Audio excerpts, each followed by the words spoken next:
Welcome to episode 2 of the Twinstripe podcast with, most importantly, Carter and Cooper, the Twinstripe reporters. Today we are talking, baseball. Next week we'll have a NFL draft podcast, possibly reactions to that. We're sticking to baseball as we are in a decent amount of the season so far, guys. We've seen some teams rise, some fall that we'd expected. 25 games in for most, around there. So let's start out west. I know you guys have some things you want to talk about in the AL West. Carter, what do you have in the AL West you would like to talk about and touch on?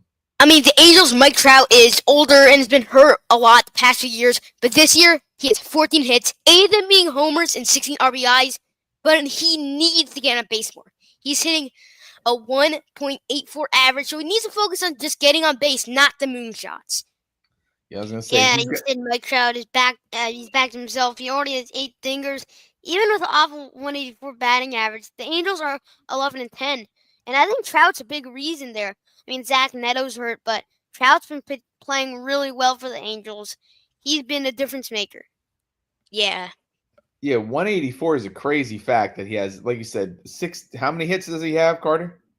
He has 14 hits. 14 hits, more than half of them being home runs. Hopefully he gets a little more consistency as the year goes along. We're all rooting for Mike Trout, one of the greatest players of all time, to bounce back 184. But like you said, guys, they are over 500 for the first time in forever. They've finished under 500 for the last 9 seasons.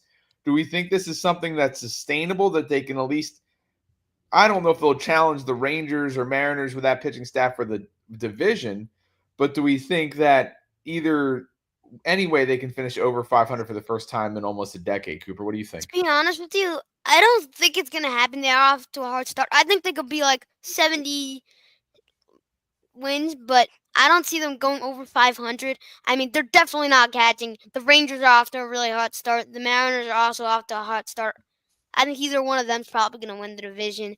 I think the Astros, Athletics aren't huge either. So I think between that division is probably just the Mariners and the Rangers fighting. I don't think the Angels are going to be a huge winner in that division. What do you think, Carter? Do you think this is sustainable, that they can finish above 500, or it's kind of just this is where they are now? We'll see how it goes. I mean, they aren't the biggest threat in the world. It could possibly happen. I'm not seeing it ever since they had Ohtani, and even before that, they haven't been the best team ever. So yeah, I don't know. Yeah, Mike Trout's only made the playoffs once in his career, so it doesn't look like this will be the year for them either. They got off to even better start than they are now, but they're 4-6 in their last 10. Anything else you guys want to touch on the American League West? I do have one more question for Cooper about the AL West. But anything else, Cooper, that you want to talk about in the AL West? No. Okay. So I do want to ask you this, Cooper. You were high on the A's. You had them winning the division. How you feel when we started our preview one last time? How you feeling about them now? They're 10-12, 5-5 in their last 10 games. Only 3 games back of the division. No team's really running away with this division right now. Do you think the A's still have a chance, or do you think you've kind of given up being bullish on them? Well, I never thought that they were going to win the division. I thought they were going to be a wild card, but That's right. I think the A's could definitely be a wild card still. I'm not as high on them. I don't think they will be, but they could definitely be. Gotcha. All right. So let's move to the AL Central. I think you guys want to talk about two really good teams right now in the AL. 2 of the better teams, the Tigers and the Guardians, out in front. The rest of the division is, abysmal. So I'm sure you don't want to talk about the abysmal side of it. But Carter, we'll let you start with this one since Cooper started with the AL West. What do you want to do with or Cooper, you start with this since Carter started with the AL West. What do you want to talk about in the AL Central? Well, I want to talk about the Tigers are first in the division by a game up in the Guardians. Despite not a lot of hitting, but they're excelling with pitching. Tariq Skubal, Jack Flaherty, Casey Mize, Jackson Jobe have been good, while the new addition, Tommy Kahnle, has been playing lights out as the new closer. If the Tigers want to make a run this year, they're going to have to rely on their pitching, with the one exception of Riley Green there. All right, how do you feel about the Tigers, Carter? Yeah, I think Tigers just got a big 6-4 win over the Padres yesterday. They are 14-9. They're looking super good. But I know it's a kryptonite. They're 5-7 on the road. So let's see what they could do away this year. Yeah, so they're at home for the next couple of games, but obviously the team that they're going to be fighting against is going to be those Cleveland Guardians. How we feel about them, Carter? Do you think that they can overcome the Guardians, who have kind of been the class of this division for the last, I don't know, as long as I can remember? I mean, the Royals had a decent year last year. The Twins have popped up and down, and the White Sox are what they are. But how do you think they can overcome their interdivisional rival, the Guardians, Carter? Yeah, I think the Tigers are looking amazing. As you said, Cooper, their pitching is doing really, really good. Their hitting has to step up, I think, for them to win more games. I think they have some very good hitters. They aren't showing who they are. I think their hitting has to step up a lot. I mean, the Guardians' pitching is not that good. So if you think Mhm. about it, if they face off, it's going to be a pitching duel. I mean, it's going to be a duel that's going to be no runs because the the Tigers can't hit but the pitchers can't pitch, but the hitters can hit and the pitchers can pitch. What?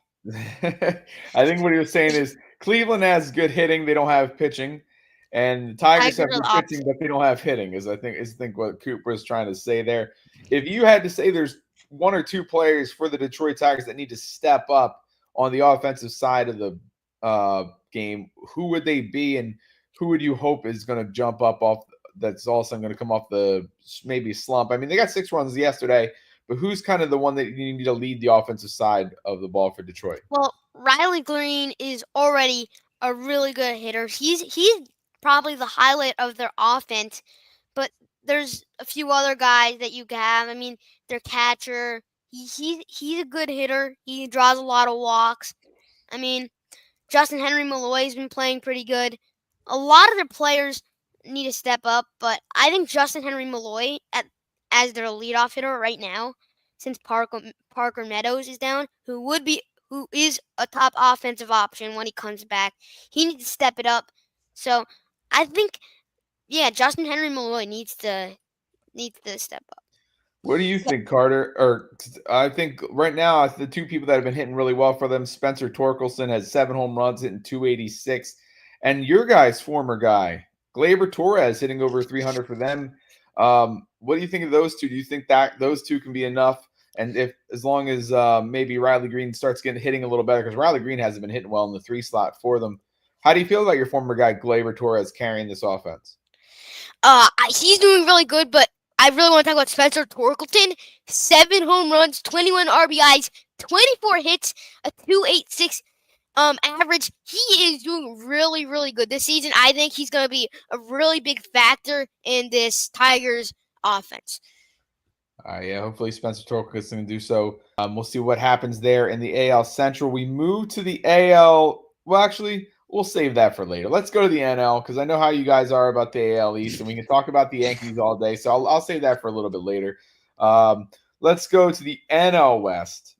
That division is absolutely stacked. 3 teams almost playing 600 baseball. You have the Padres and Dodgers tied at the top at 16-7. The Giants at 15-8. The Diamondbacks at 13-9. Then some other team that plays in Colorado that might be the worst team in baseball that Yeah. unfortunately has to play in that division. So who do we want to touch on this week? Because there's 4 teams that are really good that we could talk about. Carter, I'll let you start this division.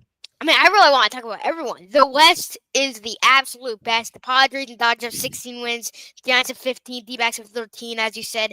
This is going to be a super division. I don't know who's going to be the winner of this divvy, but it's sure going to be close. Yeah, Yeah, I phenomenal mean, division, Cooper. What are you thinking? I mean, I want to talk about the Padres right now. The Padres are tied for the most wins in baseball, and at home they're 12-1, which is insane. But a concern is on the road. They're only 4-6, so they need to step that up. Even with Jackson Merrill injured, a lot of players are playing their minds out. I mean, you got Michael King. He pitched a shutout a few weeks ago.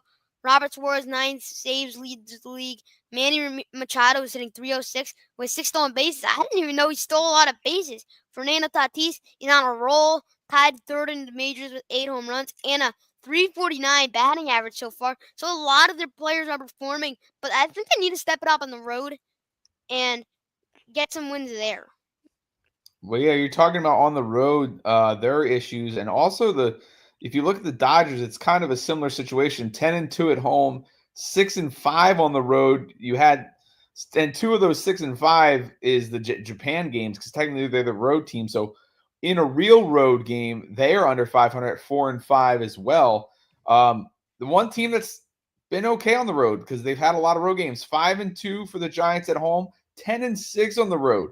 Do you think the Giants' ability to win on the road could maybe have them come to the top of this division, Carter? Yes, I think that can in this division, as you said, a lot of the people are not doing good on the road. The Giants are the biggest exception. Like, I think to be the best baseball team, you have to be good on the road and off the road, and that's what the Giants are. So I think that they have a real chance in this division. Cooper, I don't think anybody was talking about the Giants heading into this season. The Padres, we knew were going to be good. The Dodgers, the Diamondbacks, even people were excited because of the offseason additions. What has allowed the Giants to be so good so far, Cooper? Well, some of their hitting, you got Willie Thomas, Matt Chapman, Jung-Hoo Lee, Elliot Ramos, Wilmer Flores is playing really well. A lot of their players are just playing really well. I mean, they took 2 out of 1 against the Yankees, obviously our favorite team, but so I saw a lot of good stuff there. So I mean, the Giants could definitely be contenders in the NL West. I mean, I feel a little shaky about the Dodgers now, and then the Padres are playing really well, but they could slow down a little bit. I mean, the Yeah, I mean, Diamondbacks don't seem like the biggest contenders, but they're staying in there, so they could be contender there. The Rockies are just in a different planet. yeah, Yeah, the Rockies have a lot of issues that who knows if they'll ever be fixed. Beautiful ballpark, beautiful city, and that's about all that falls and there. Brendan Doyle. Yeah, There's probably minor league teams that are better, honestly. yeah, it's Probably a pretty lot. pretty brutal to be a Rockies or right. The Rockies are the worst team in baseball right now. A 190 winning percentage. That might be even lower than the White Sox had last year, which is pretty impressive. And So still from a the really good Braves. division to a mediocre division, the Cubs are out to the lead at a game and a half up on the Brewers, and again, it's when we kind of like poo-pooed the Brewers, and they're not going to make the playoffs this year. They're not any good. Well, the Brewers all of a sudden are only a game and a half back. What do you guys think of this division? I know there's a particular game that happened in this division you guys want to get to in a second, but how do we Yeah. feel about the Cubs and Brewers? Do you see either team kind of being standout or like they're just mediocre baseball teams that happen to be playing in a mediocre division? Yeah, For the Cubs, mediocre. I think they're yeah. mediocre baseball teams that are playing in a mediocre division, as you said. I mean, they aren't winning like crazy. They aren't losing a lot of games. They're decent. I think that they both are playoff contenders. I don't think they have an amazing chance of making it all the way though. What do you think, Cooper? At the start of the season, I thought the Cubs were going to win the World Series, but I mean, the Cubs are looking pretty good. I don't think they're a mediocre team. I mean, their outfield's really good. They've Ian Hop, um, Kyle Tucker, the new addition. Seiya Suzuki's playing really well. Michael Bush too. Carson Kelly is for some reason playing maybe the best player in baseball right now. He's 8 home runs and he's hitting like what 385. Mhm. And Carson Kelly's playing out of his mind. But the Cubs look like a good team. The Brewers, I mean, they were playing awful against like the Royals and the Yankees. I mean, they let up 20 runs against the Yankees. If you guys can't remember that, but I mean, the Brewers were playing Yeah. awful to start the season. But then they've rebounded very well and have a winning record now. They could definitely make the playoffs. I mean, the Reds we're going to talk about in a second. I mean, they're a little under 500, but are still staying in there. And then the other two teams, the Pirates, yeah, Yeah, Carson Kelly, he doesn't Pirates even are probably the qualify next for the team. leaders in the league because he doesn't have enough at bats yet. But he's hitting 371, which would be first in the A and the NL, third overall, 6 home runs for a guy that's not a full time player. As I don't even know if he was considered the starting catcher heading into the season, but he's been phenomenal so far for the Cubs. So I know you guys want to talk about a particular game that occurred with that team that you just said are around 500, 11-12, the Cincinnati Reds. Cooper, let's talk about it. You can start, and then we'll let Carter chime in. So they only had 3 home runs, but 2 days ago the Reds, I mean they had 3 home runs. The 2 days ago the Reds beat the Orioles 24-2. And that is just mind-boggling. Like, Yeah. what? Their 8 and 9 hitters, Navoli Marte and Austin Wins combined to be 11 and 14 with 2 home runs and 13 RBI. That's insane for the bottom of the order too. Also, one of the top players in their lineup, Ellie De Cruz, added in with a home run. Spencer Steer and Jake Fraley had good games. I mean, 24-20. I mean, 24-2 is how? How do we? That's 21. more than the Yankees have ever scored in a single game in Yeah, their Yeah, franchise like history. 24-2 is crazy. They scored a run in every inning except for two of them. What do you think of that game, Carter?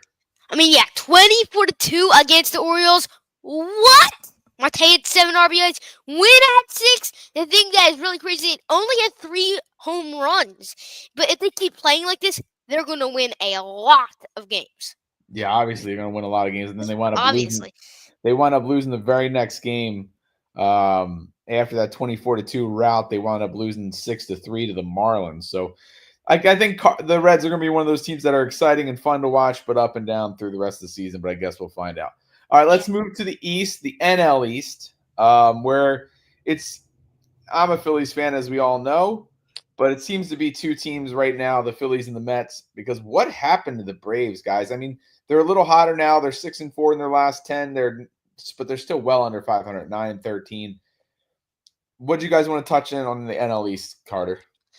The Mets are 16-7, but there's two people specifically I want to talk about. Pete Alonso is performing, hitting a whopping 341 average with 6 home runs. He had 24 RBIs, 28 hits. He is doing absolutely amazing. And the other guy I want to talk about is Juan Soto. He has 3 homers, 12 RBIs, hitting 256.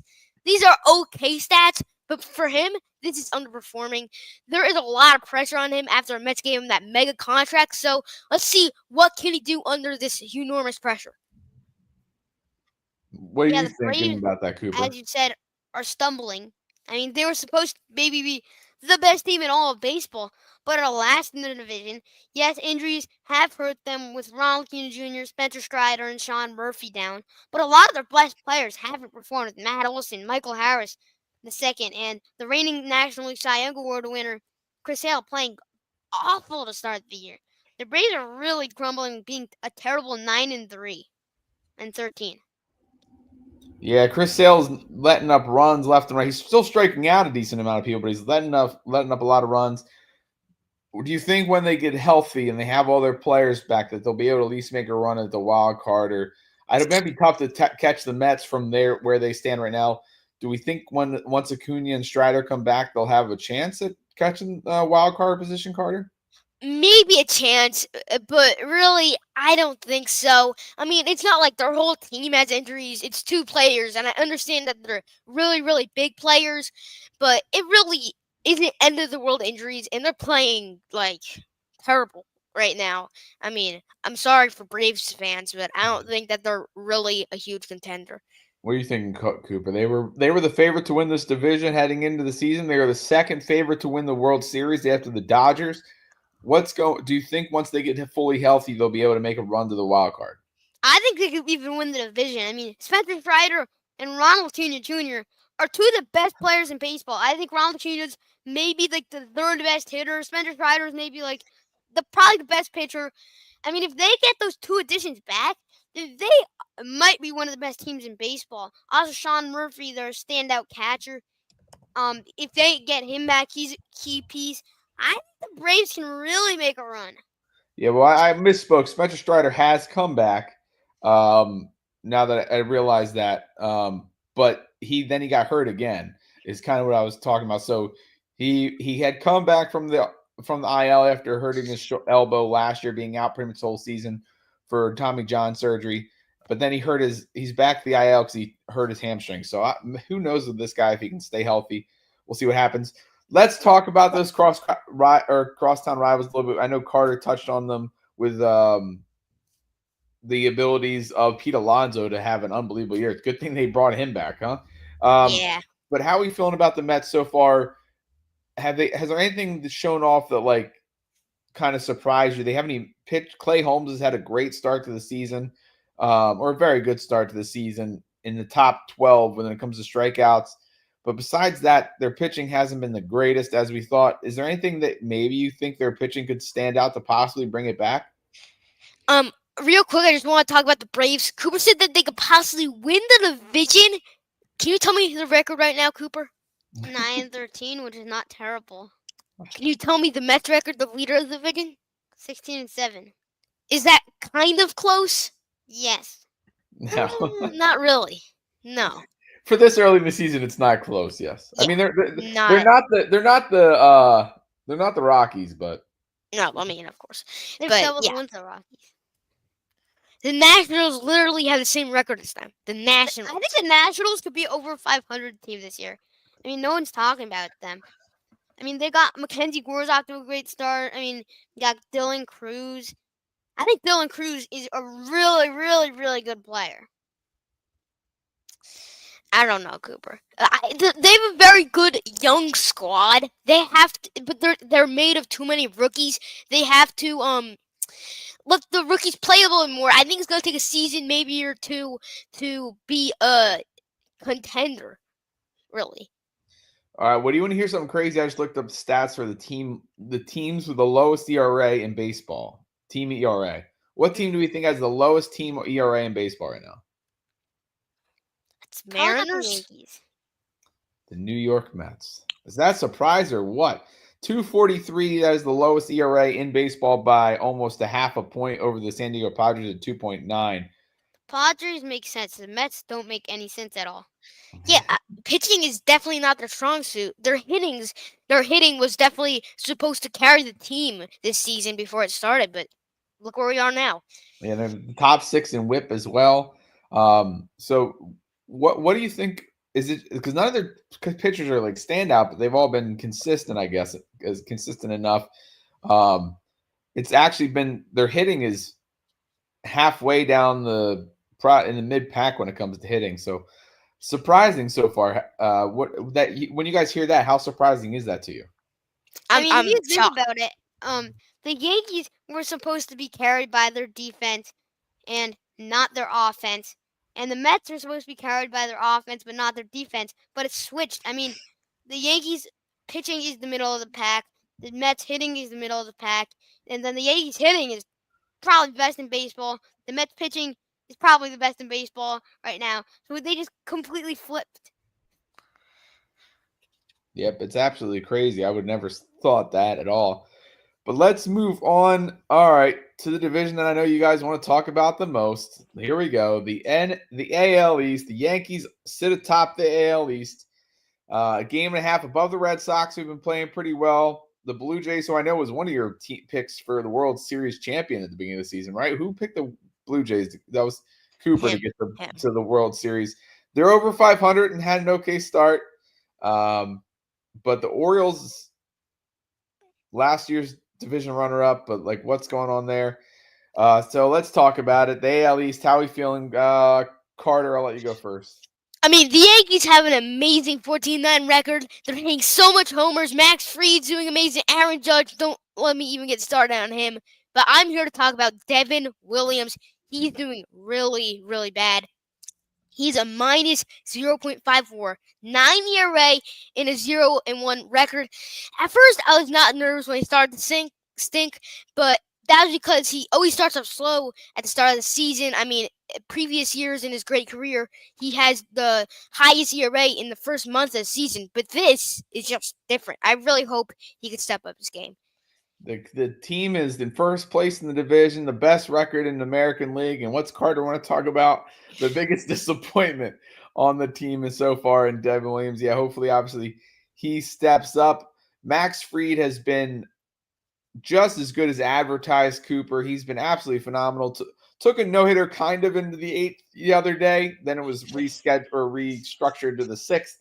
But how are we feeling about the guy on your pitching staff that's doing phenomenally, the number one free agent signing for the Yankees so far this season? I mean, Max Fried can make a case for the Cy Young in the way he's starting. I mean, he's probably one of the best hitters in baseball right now. He's off to a really hot start. I think he already has 3 wins. 4. He's really pitching really well. I mean, yeah, 4-0 record, a 1.42 ERA, 30 strikeouts, a 1.01 WHIP. He is like crazy stuff here. Crazy, just crazy. I mean, we're talking the Rockies should be in another planet. They should be in AAA, but Max Fried, he should be in like Hall of Fame level. Yeah, he should be the Hall of Fame league. I mean, so far this season, he's definitely been a phenomenal pickup for them. He's went outside of the one game, he's went more than 5 innings in every single start. The last three, 6 2/3, 7 2/3. He hasn't allowed more than 2 earned runs in any game so far this season. 11 strikeouts in the game against Detroit, and then like we talked about, he didn't have many strikeouts against Tampa Bay last game, only 2, but only allowed 2 hits, so that's pretty solid.